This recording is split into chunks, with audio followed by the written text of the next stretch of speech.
নমস্কার বন্ধুরা, সকলকে আমার চ্যানেলে স্বাগত। গত 16ই মে মহামান্য সুপ্রিম কোর্টের তরফ থেকে ডিএ কেসের উপর ভিত্তি করে রাজ্য সরকারকে যে নির্দেশ দেওয়া হয়েছিল, অর্থাৎ আগামী 6 সপ্তাহের মধ্যে রাজ্যের সমস্ত ধরনের সরকারি কর্মচারী এবং সমস্ত ধরনের পেনশনারদেরকে পঞ্চম বেতন কমিশনের অন্তর্গত 25% ডিএনএস অ্যালাউন্সের এরিয়ার প্রদান করতে হবে। এবার এই নির্দেশ কার্যকর করা নিয়ে, অর্থাৎ এই ডিএ প্রদান নিয়ে এই মুহূর্তে একটি অত্যন্ত বড় এবং গুরুত্বপূর্ণ খবর বা আপডেট উঠে এসেছে। কি সেই খবরে কি কি বলা হয়েছে, সকল কিছু আজকের ভিডিওতে বিস্তারিতভাবে আলোচনা করব। ভিডিওটি ডিএ এরিয়া সংক্রান্ত অত্যন্ত গুরুত্বপূর্ণ, তাই প্রথম থেকে শেষ পর্যন্ত অবশ্যই ধৈর্য সহকারে দেখবেন এবং ভালো লেগে থাকলে অবশ্যই একটি লাইক করবেন এবং সকলের সঙ্গে শেয়ার করবেন। আর সেই সাথে এই চ্যানেলে যদি প্রথমবার হয়ে থাকেন এই রকমের ইনফরমেটিভ ভিডিও আরো দেখার জন্য, যারা এখনো পর্যন্ত এই চ্যানেলটিকে সাবস্ক্রাইব করেননি তারা অবশ্যই চ্যানেলটিকে সাবস্ক্রাইব করে নিতে ভুলবেন না। তাহলে চলুন আমরা বিস্তারিত দেখে নিই। এটি একটি নামী সংবাদপত্রের প্রতিবেদনের অংশ। এখানে বলা হয়েছে, রাজ্য সরকারি কর্মচারীদের বকেয়া ডিএর 25% মেটানো সংক্রান্ত সুপ্রিম কোর্টের অন্তর্বর্তী নির্দেশের মডিফিকেশন চেয়ে ইতিমধ্যে শীর্ষ আদালতের দ্বারস্থ হয়েছে রাজ্য। সেই আবেদন করে শুনানির জন্য উঠবে তা এখনো স্পষ্ট নয়। তার আগে আদালত অবমাননার মতো পরিস্থিতি এড়াতে এই 25% বকেয়া মেটানোর পরিকল্পনায় করছে রাজ্য সরকার। সুপ্রিম কোর্টে সরকারি কর্মচারীদের মোট বকেয়া ডিএ বাবদ যে টাকা দিতে হবে বলে রাজ্য জানিয়েছে, সেই হিসেব 25%-এর জন্য লাগবে প্রায় 10,425 কোটি টাকা। 30শে জুনের মধ্যে এই টাকা দিতেই হবে রাজ্যকে। সূত্রের দাবি, এই টাকার একাংশ জোগাড়ের জন্য রাজ্য সরকার খোলা বাজার থেকে ঋণ সংগ্রহের প্রস্তুতি শুরু করেছে। অর্থ দপ্তর সূত্রের খবর, রাজ্যে আর্থিক সংকটের মধ্যে এছাড়া রাজ্য সরকারের কাছে কোনো বিকল্প পথ নেই। সূত্রের দাবি, আপাতত ঋণপত্র ছেড়ে খোলা বাজার থেকে 4,300 কোটি টাকা তোলার প্রস্তাব বিবেচনা করছে রাজ্য। এই ঋণের টাকা খরচ কিভাবে করা যাবে, আইনে তার নির্দিষ্ট কোনো বিধি নেই।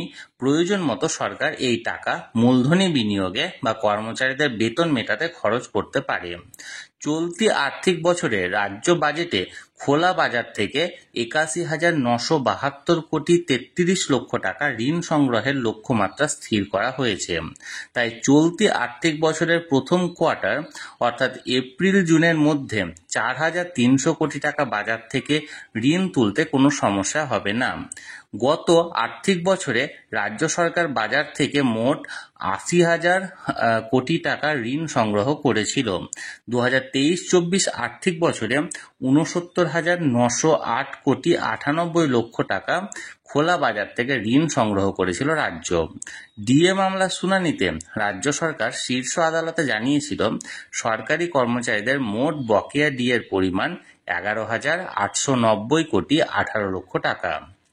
এছাড়া পেনশন প্রাপকদের জন্য মোট বকেয়া 11,611 কোটি 45 লক্ষ টাকা। এছাড়াও শিক্ষক, পুরসভা, পঞ্চায়েত সহ স্বশাসিত সংস্থা ও রাজ্য সরকার পরিচালিত সংস্থার কর্মীদের পাওনা 18,369 কোটি 32 লক্ষ টাকা। সব মিলিয়ে অঙ্কটা 40,000 কোটি টাকারও বেশি। সুপ্রিম কোর্টের অন্তর্বর্তী নির্দেশ মেনে এর 25% অর্থাৎ 10,425 কোটি টাকা 30শে জুনের মধ্যে মেটাতেই হবে।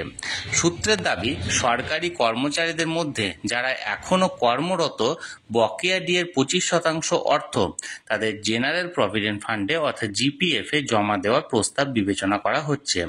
কারণ ওই বাড়তি টাকা সেক্ষেত্রে কর্মচারীদের হাতে দিতে হবে না, সরকারের ঘরেই গচ্ছিত থাকবে।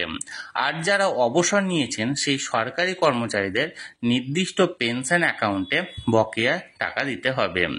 এই নীতি কার্যকর করা হলে এই মুহূর্তে সরকারের আর্থিক বোঝা কিছুটা হলেও কমবে বলে মনে করছেন অর্থ দপ্তরের কর্তারা। বকেয়া ডিএর 25% দেওয়া নিয়ে নবান্ন এখনো কোনো সরকারি নির্দেশিকা প্রকাশ করেনি। তবে সুপ্রিম কোর্টের অন্তর্বর্তী রায় মেনে 4 সপ্তাহ অর্থাৎ 15 জুনের মধ্যে রাজ্য সরকার তাদের বক্তব্য শীর্ষ আদালতে জানিয়ে দিয়েছে বলে সূত্রের দাবি। তবে শীর্ষ আদালতে এখন গরমের ছুটি চলছে, তাই রাজ্য কি জানিয়েছে তা তাদের জানা নেই বলে জানিয়েছেন মামলাকারী সংগঠন সরকারি কর্মচারীদের তরফে শ্যামল মিত্র ও মলয় মুখোপাধ্যায় মহাশয়। তাহলে বন্ধুরা, এটি একটি নামী সংবাদপত্রের প্রতিবেদনের অংশ ছিল। এখানে বলা হয়েছে যে রাজ্য ডিএ প্রদান অর্থাৎ 25% ডিএনএস অ্যালাউন্সের এরিয়া প্রদান নিয়ে বিবেচনা করছে এবং এই বিবেচনার কারণ হিসাবে এই মুহূর্তে খোলা বাজার থেকে ঋণ সংগ্রহ করছে রাজ্যের তরফ থেকে, অর্থাৎ ঋণ সংগ্রহ করার জন্য এখানে বিবেচনা করা হচ্ছে। এরপর যে আরেকটি বিষয় এখানে উঠে আসছে সেটা হলো যে সমস্ত এমপ্লয়িরা আছেন যারা বর্তমানে চাকরি করছেন তাদের যে 25% ডিএনএস অ্যালাউন্সের এরিয়াটা সেগুলি তাদের জিপিএফ অ্যাকাউন্টে এটা সাবমিট করা অর্থাৎ জিপিএফ অ্যাকাউন্টে জমা করার জন্য ভাবছে রাজ্য সরকার। কিন্তু পেনশনারদের ক্ষেত্রে এটা এরকম কোনো সুযোগ না থাকায় তাদের ক্ষেত্রে এটা তাদের অ্যাকাউন্টে প্রদান করতে হবে। তাহলে বন্ধুরা, এটি একটি নামী সংবাদপত্রের প্রতিবেদনের অংশ ছিল।